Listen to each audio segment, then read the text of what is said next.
Hey, how's it going there, folks? Welcome back here on a Friday. It is the Earthmaster with an update on a rather large flare coming in right now. This is coming off of old sunspot 3590. Look at that, like a giant matchstick there coming from, well, it's renamed now, not 3590, but that's going to be 3614. And also, looks like at the same time, we're getting a double flare from 3615, a rather unusual event.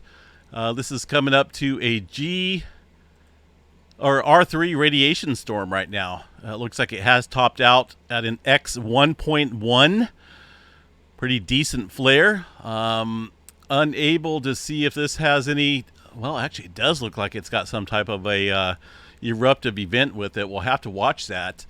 These two sunspots are directly facing the Earth, so this could change our aurora forecast here in the days ahead. That's a beautiful flare that's coming up.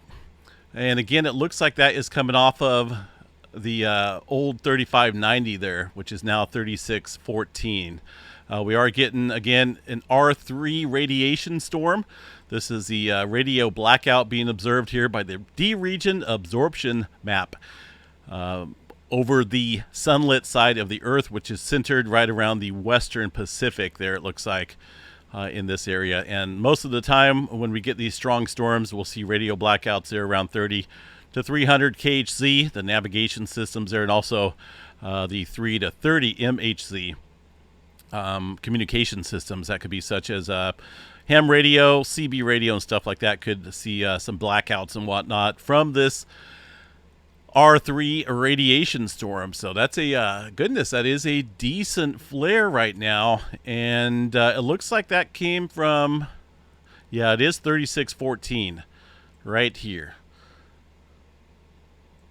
That is a beautiful image. I'm going to save that spot because we're seeing that at the same time as another flare down south there of that active region. We've been watching these two sunspots come into view, and boy, is it a beauty. We may see things really kick up here in terms of potential earthquake activity as well. I've been waiting for an Earth-directed event for a while.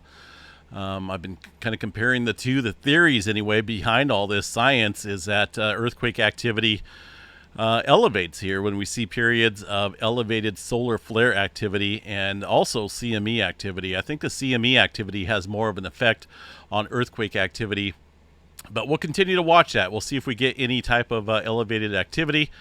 Either way, elevated flare threat remains. 99% chance for a C flare, M flare at 50, X flare obviously up there around 10%. I wouldn't doubt it if this gets elevated.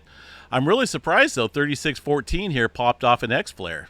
I was looking at 3615 here. Look how many dynamic spots here are in this sunspot core. That is a super dynamic, complex sunspot that harbors a really good chance of seeing some X flare. Up here, there's a couple different intermingling here of the sunspot core, but I really was expecting an X flare from here.